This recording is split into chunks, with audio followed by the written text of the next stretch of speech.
No, I'm sorry. Did he say he was going to change what it means to be human?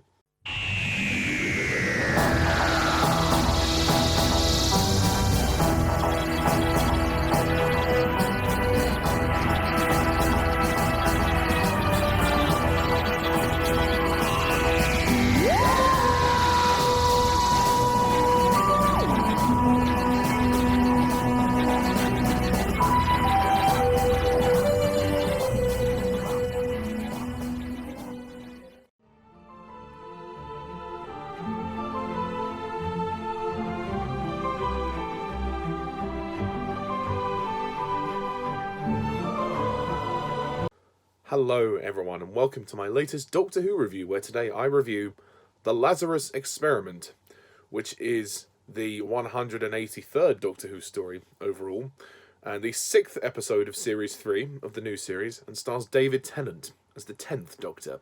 So the plot of The Lazarus Experiment is as follows. After travelling backwards, forwards, and backwards again in time, Martha Jones has returned home. However, before the Doctor can bid farewell to her, he hears Professor Lazarus announcing that he will change what it means to be human. What could this mean? And could it lead to something far more dangerous than a simple scientific failure?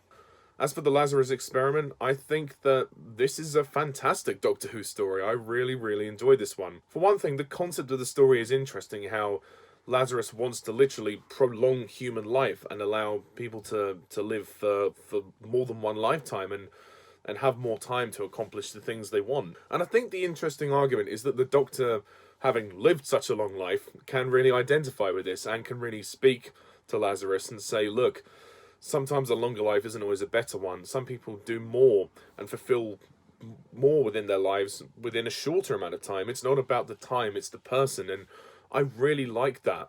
I think it prompts for a lot of great drama, and the conflict between the Doctor and Lazarus is perfectly written, and I think that is a really interesting idea. It just transpires that Lazarus is a bit of a prick.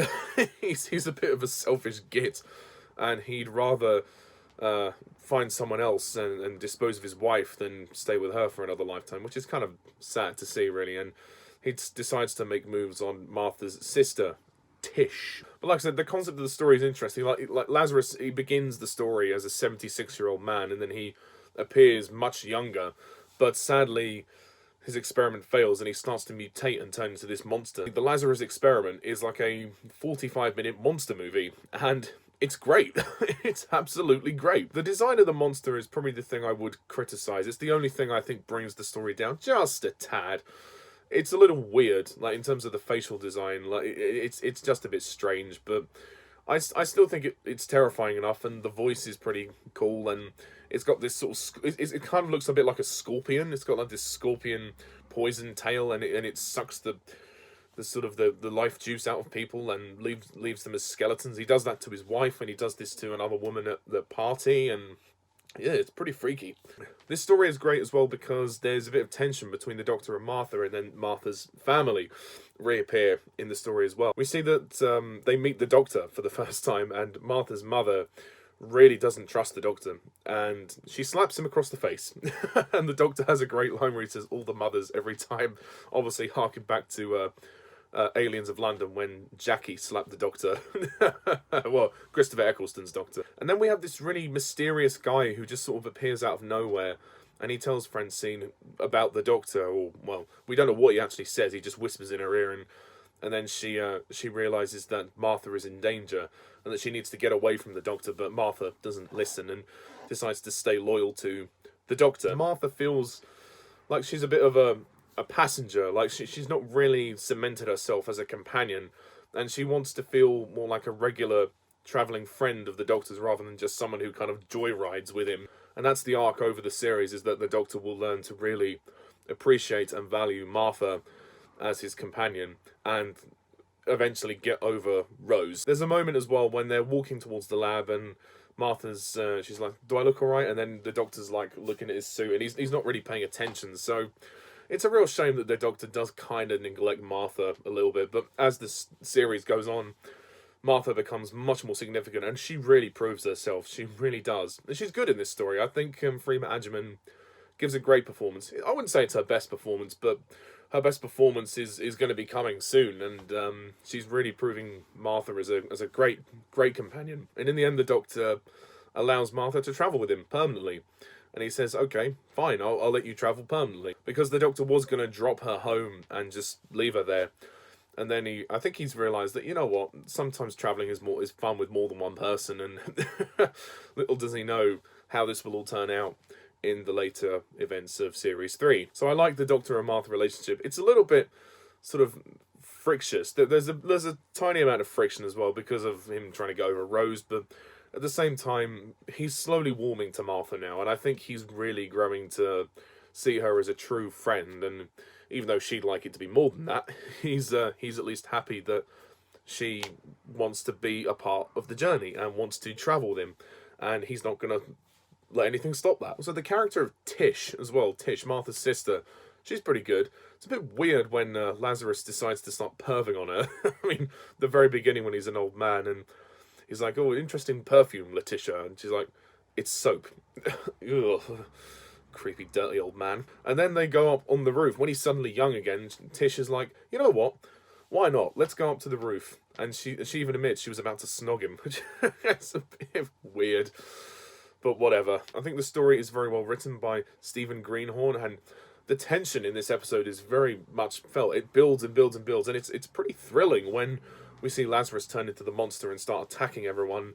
It's pretty entertaining, I can't deny it. It moves at a very good pace, and it keeps going along, and I like the big sort of machine, the genetic manipulation device, and how initially the Doctor thinks something's wrong, and he tries to fiddle with the machine, and then there's even a point when the Doctor and Martha get stuck in there themselves.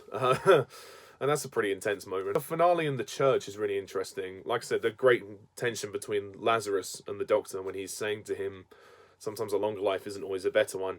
Part of what makes us human is accepting death and not avoiding it all the time. And I think it's a great message to sort of send out to say, you know, whenever death comes our way, it's not nice, of course. We don't wish it on anyone, but it's going to happen, and you know, we need to just accept it eventually. And when you get to a certain age, you do just realize that life is, you lead a fulfilling life, and everybody leads it in different ways. And I think that's the great sort of argument that this story addresses, and I really, really think it's a clever script. Oh yeah, we also see Martha's brother in there, Leo, as well. I mean, he doesn't really do anything. He's a pointless character in this series, he really is. Murray Gold's soundtrack is also very good. I like the setting of Lazarus Laboratories as well, and there's a great scene when the Doctor is being chased by Lazarus, and then he goes into the lab, and he turns the gas on, and then he flicks the light switch, and then bam, he manages to blow up the room, and we see a great shot of David Tennant running from an explosion. David Tennant is great in the story as well. He's very funny, very charismatic.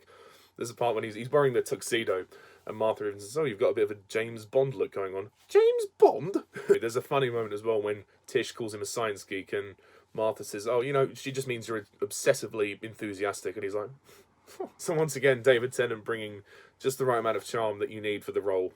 I also like the finale in the church, like I've said, especially when Tish and Martha go up to the top of the tower, and the Doctor plays the organ, which knocks Lazarus off the edge of the balcony, and Lazarus, of course, dies.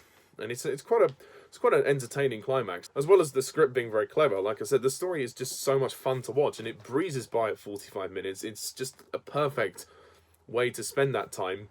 And there's also little hints of the finale, like the mention of the word Harold Saxon keeps cropping up in this series, and it will be a running theme for the next few episodes as well. So there's still definitely a lot more intrigue to come, and so the episode leaves you wanting more as well. But yeah, the Lazarus Experiment, this is a fantastic Doctor Who story. I really like it. Like I said, the design of the creature is a bit, it's a bit weird, but you slowly adjust to it after a while. So I'm going to give the Lazarus Experiment a 10 out of 10.